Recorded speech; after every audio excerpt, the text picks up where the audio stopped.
മലപ്പുറം ലോക്സഭാ മണ്ഡലത്തിലേക്ക് നടന്ന ഉപതെരഞ്ഞെടുപ്പിൽ കുഞ്ഞാലിക്കുട്ടിക്ക് ജയം.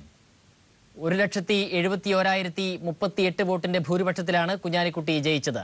LDF സ്ഥാനാർത്ഥി MB ഫൈസൽ 3,44,287 വോട്ടുകൾ നേടി. BJPക്ക് നില മെച്ചപ്പെടുത്താനായില്ല. വിവരങ്ങളുമായി PV കുട്ടൻ ചേരുന്നു. കുട്ടൻ, സമഗ്ര വിവരങ്ങൾ എന്തൊക്കെയാണ് ഫലവുമായി ബന്ധപ്പെട്ട്? സുരാജ്, മലപ്പുറം ലോക്സഭാ ഉപതെരഞ്ഞെടുപ്പിൽ UDF സ്ഥാനാർത്ഥി PK കുഞ്ഞാലിക്കുട്ടി വിജയിച്ചിരിക്കുന്നു. രാവിലെ 8 മണിക്ക് ആരംഭിച്ച വോട്ടെണ്ണൽ ഉച്ചയ്ക്ക് 12 മണിയോടുകൂടിയാണ് അവസാനിച്ചത്.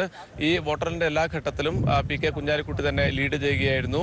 1,71,038 വോട്ടുകൾക്കാണ് PK കുഞ്ഞാലിക്കുട്ടി വിജയിച്ചിരിക്കുന്നത്. കുഞ്ഞാലിക്കുട്ടിക്ക് 5,15,325 വോട്ടുകൾ ലഭിച്ചപ്പോൾ LDF സ്ഥാനാർത്ഥി MB ഫൈസലിന് 3,44,287 വോട്ടുകൾ ലഭിച്ചു. BJP സ്ഥാനാർത്ഥിക്ക് 65,662 വോട്ടുകളാണ് ലഭിച്ചത്. നോട്ടയാണ് 4ാം സ്ഥാനത്ത് എത്തിയിരിക്കുന്നത്. 4,098 വോട്ടാണ് നോട്ടയ്ക്ക് ലഭിച്ചിരിക്കുന്നത്. വോട്ടെണ്ണലിന്റെ ആദ്യഘട്ടം മുതൽ തന്നെ കുഞ്ഞാലിക്കുട്ടി കൃത്യമായ ലീഡ് നേടിയിരുന്നു. എന്നാൽ കഴിഞ്ഞ തെരഞ്ഞെടുപ്പിനെ അപേക്ഷിച്ച് 2014 ലോക്സഭാ തെരഞ്ഞെടുപ്പിനെ അപേക്ഷിച്ച് അന്ന് MP ആയിരുന്ന E അഹമ്മദിന് ലഭിച്ച ഭൂരിപക്ഷത്തിലേക്ക് എത്താൻ വേണ്ടി PK കുഞ്ഞാലിക്കുട്ടിക്ക് കഴിഞ്ഞിരുന്നില്ല. E അഹമ്മദിന്റെ ഭൂരിപക്ഷത്തിലേക്ക് എത്തുമെന്നാണ് നേരത്തെ UDF നേതാക്കളൊക്കെ പറഞ്ഞിരുന്നത്. അന്ന് E അഹമ്മദ് ലഭിച്ചിരുന്നത് 1,94,739 വോട്ടുകളുടെ ഭൂരിപക്ഷമായിരുന്നു.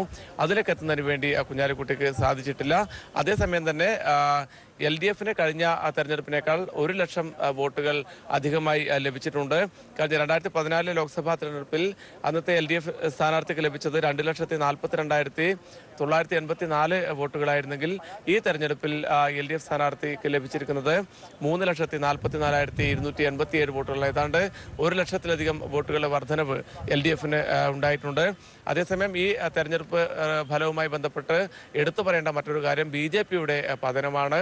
BJP കഴിഞ്ഞ തെരഞ്ഞെടുപ്പിനകത്തുണ്ടായേക്കാൾ വലിയ മുന്നേറ്റമുണ്ടാക്കുമെന്നാണ് ഈ മണ്ഡലത്തിൽ പ്രചാരണ ഘട്ടത്തിലൊക്കെ പറഞ്ഞിരുന്നത്.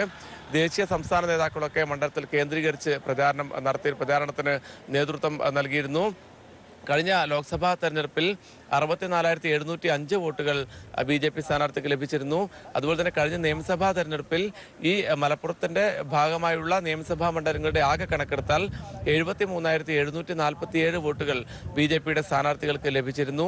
അവിടെ നിന്നാണ് ഇത്തവണ 65,662 എന്ന് പറയുന്ന ഒരു വോട്ടിംഗ് മാത്രമാണ് BJPക്ക് ലഭിച്ചിരിക്കുന്നത്. സുരാജ്. ശരി, PV കുട്ടനാണ് വിവരങ്ങൾ പങ്കുവച്ചത് മലപ്പുറത്ത് നിന്നും.